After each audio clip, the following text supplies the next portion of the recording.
Do you guys ever have two hobbies that you're trying to do and you want to find a way to combine them, like, Legos and bowling, for example? You create a little Lego bowling map to bowl on.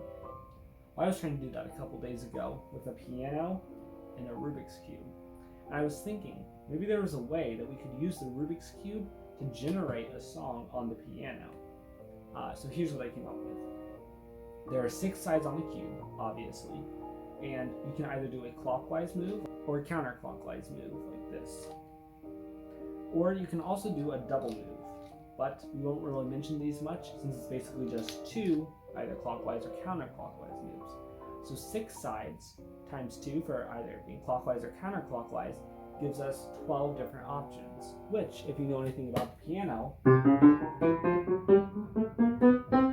there's 12 notes in an octave. So using this information, we can assign each note to move on the cube, solve the cube, write down our solution, and then we'll have a cube-generated song. So here's the chart I came up with. I ignore the paper, it was just scrap, okay? I'm not wasting good paper on this.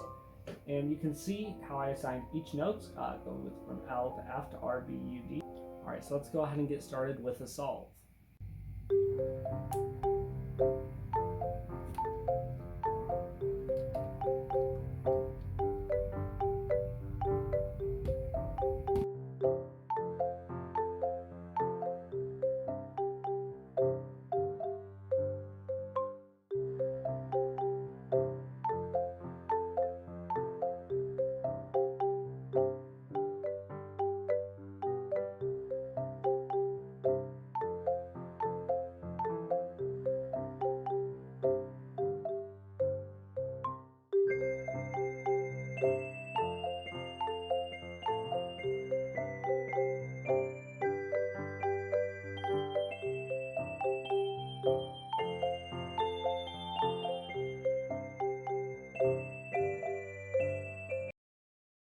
Okay, so I went ahead and got that all written out, but there's one other way that we could order it.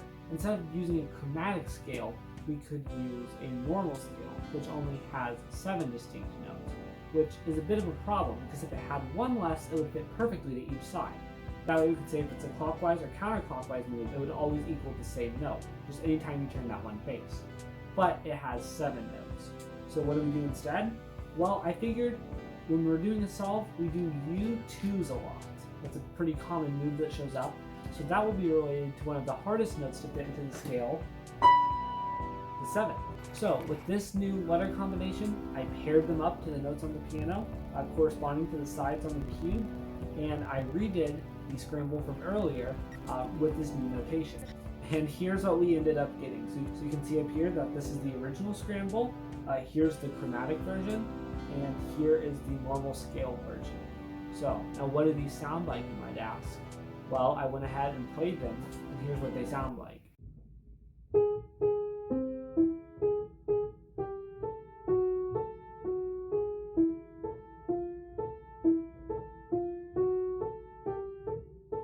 Yikes, that one was pretty bad.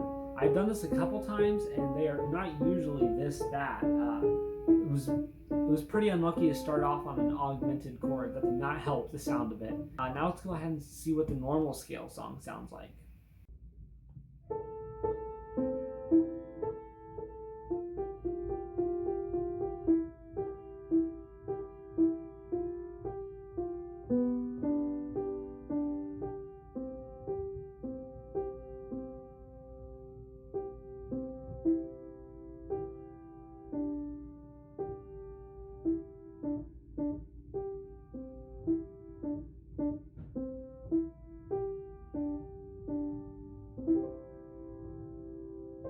I like this one a lot more, especially with the little parts of the trills. This sounds like something you might actually learn from like a piano book or something. Super cool to think that it was from a cube like this. Is this a perfect method for inventing your own songs? Well, if you have little to no musical theory and you know how to solve a cube, sure, this could be a fun way to mess around for an hour or so. One of the big issues I see with it though is no way to get left hand. And even if you were to do the same sort of thing, map it out chords to each side, they would be so farly disconnected from the melody that it would sound even worse on top of it.